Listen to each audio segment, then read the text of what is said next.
Well, hi, everybody. It's the Week in the Tackle podcast. Tom Rennie and Brian Dunseth with you, spiritually and virtually, across a Zoom call, across the Atlantic, but also in our hearts.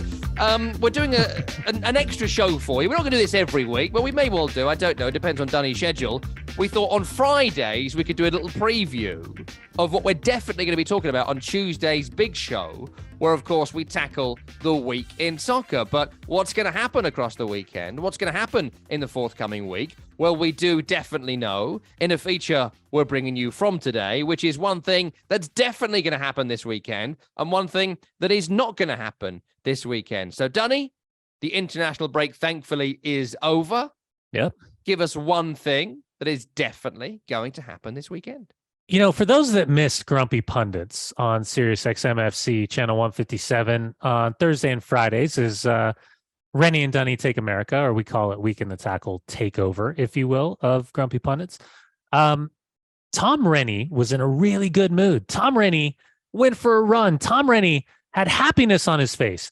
I decided to call him Tom Henny because I had a slip of the tongue, and it actually was pretty funny and started making sense and sticking, because Tom Rennie showed up about 10 minutes after Tom Henny had said his hellos and was all full of glee and optimism because the international break had meant that West Ham was not playing. So for my prediction that's going to happen this weekend, Tom, I will see the reverting of Tom Rennie back to utter piss and vinegar, salty pants, and sad face after the weekend when you draw and drop even more points at the Bowl of Disappointment at home against Southampton. Do you know, we haven't played for 16 days, and the game we played was the Conference League game. I actually didn't watch it because I just needed the break, because I went to Aston Villa the weekend before, and I was like, you know what, I can't watch this complete schlock anymore. I hate to see football that is just played so gutlessly and spinelessly, and they just like they're better players than what we've seen, but they don't win games because they're not brave, and maybe that's coaching. I just don't know at this point. But I got over it. I've been on holiday, went for a run. You know, I've eaten reasonably well, that sort of stuff. And then the West Ham Instagram page posted a picture of Lucas Paqueta, who I just can't stand. Wheels fell off. And it was a picture of him in like a snood. Now, the training ground's only about 10 minutes max from me down the road where they train at Rush Green. On the old site, I think, of the hospital I was born in, actually, in Rush Green. Now I think about it. Anyway, and it's him in like a snood round his face. And the admin has done a post. I hate the admin. And it was cold. It was like, cold Lucas with a smile, right? And it's a bit like, I live up the road. It's not cold.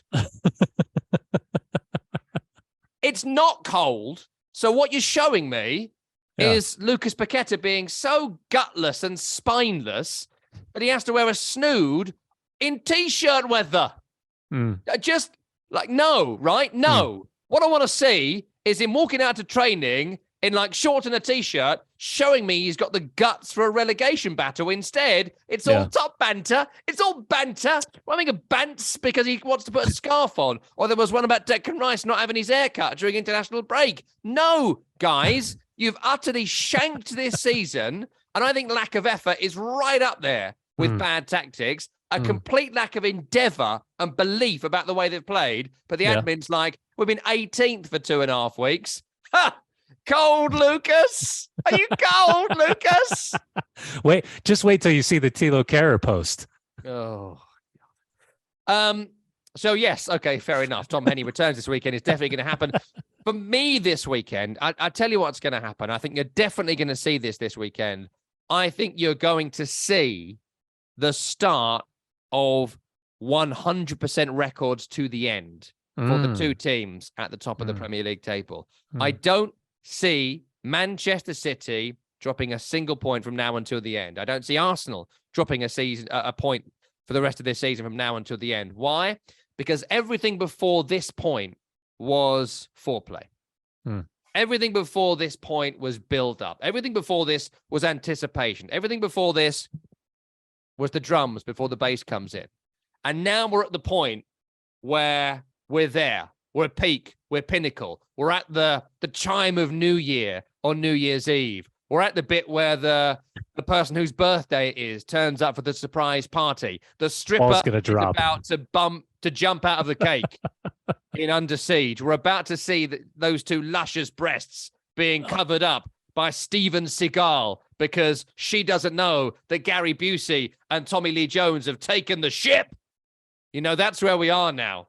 And I think that we're going to see, you know, the old saying would be, and in a sexist world, we're going to see the men from the boys here. And I think those two teams are the only men in this entire league. And I think they're going to win all the way through. And we're going to finish with the current gap there is. And we're going to see two teams finish over 90 points this season. So I think that begins this weekend. Dunny, one thing that's definitely not happening this weekend. No chance we're going to see it. What do you think? No way it's going to happen. No chance that we're going to see Arsenal drop points. No chance.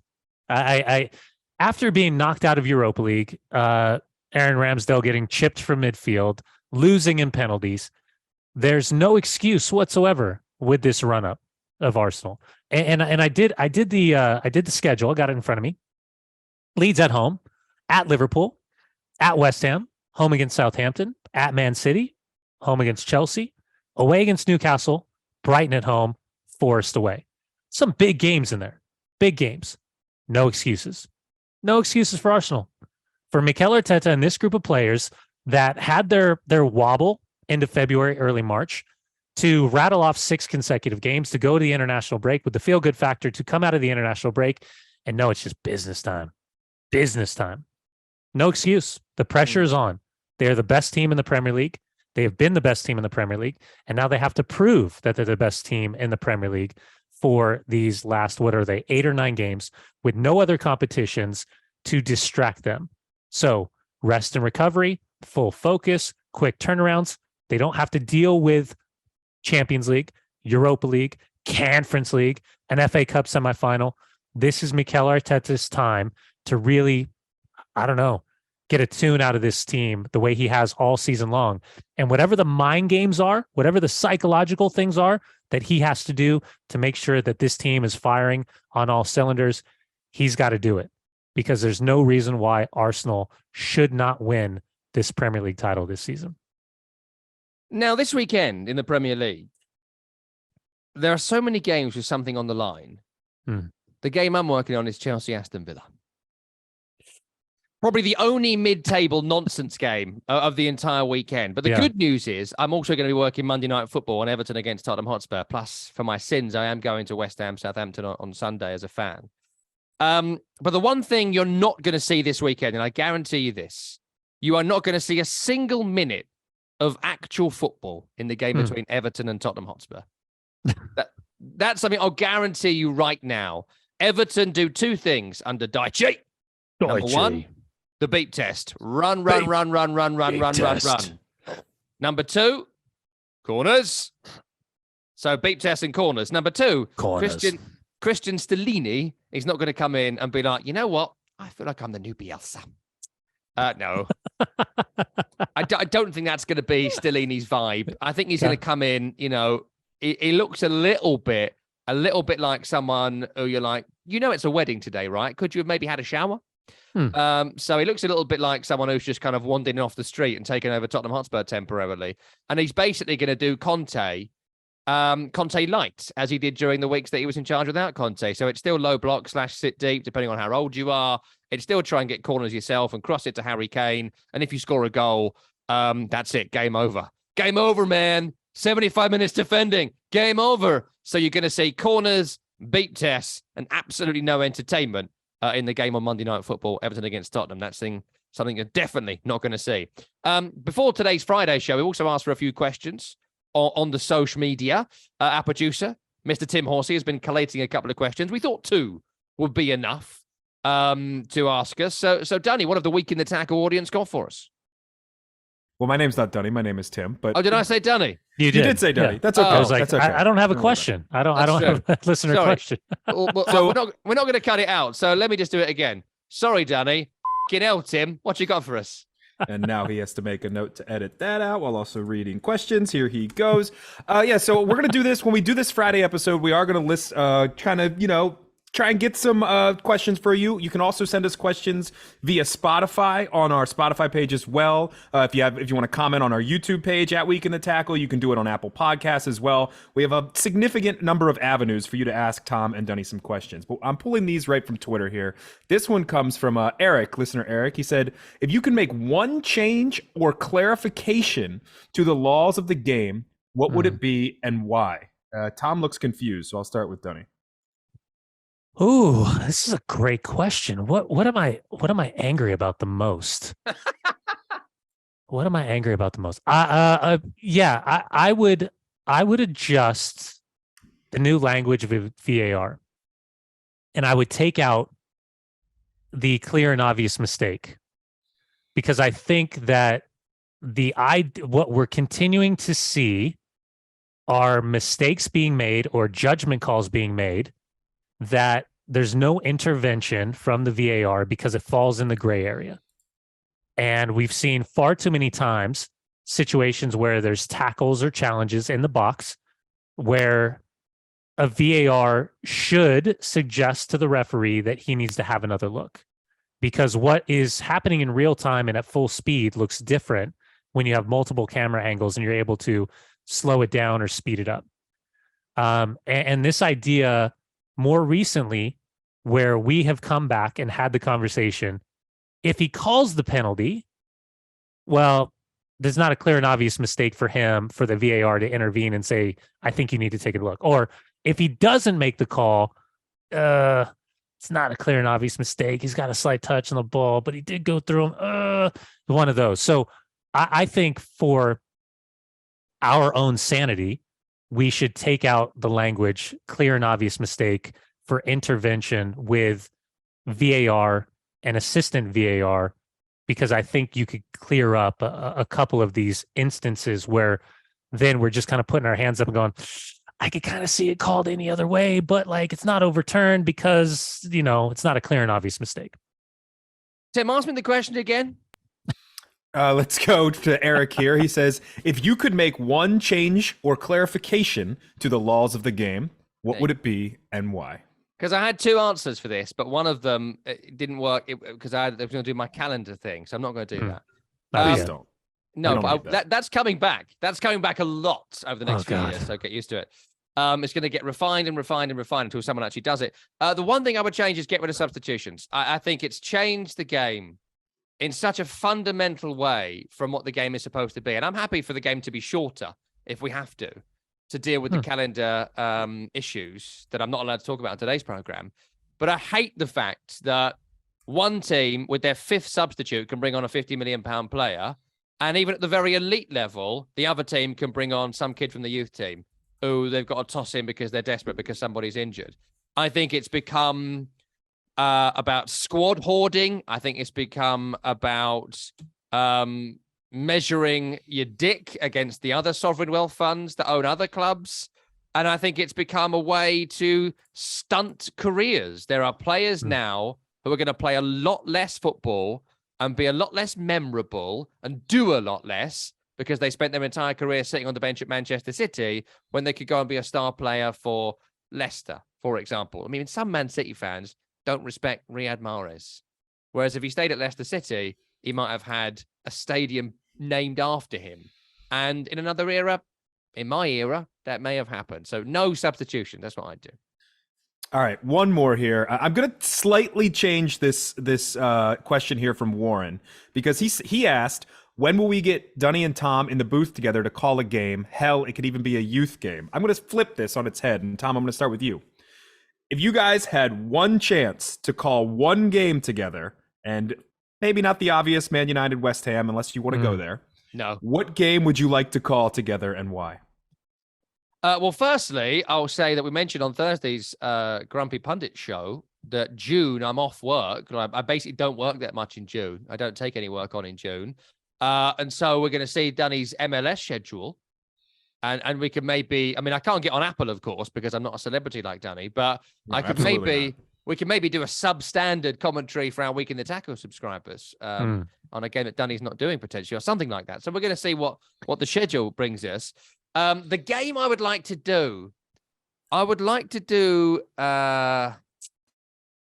I think it would have to be a game we could really take the piss out of. Hmm. Like, I'd love to do, I don't know, under 11s Chelmsford League bottom of the table clash, and the loser has to dissolve as a club because they just can't play the game.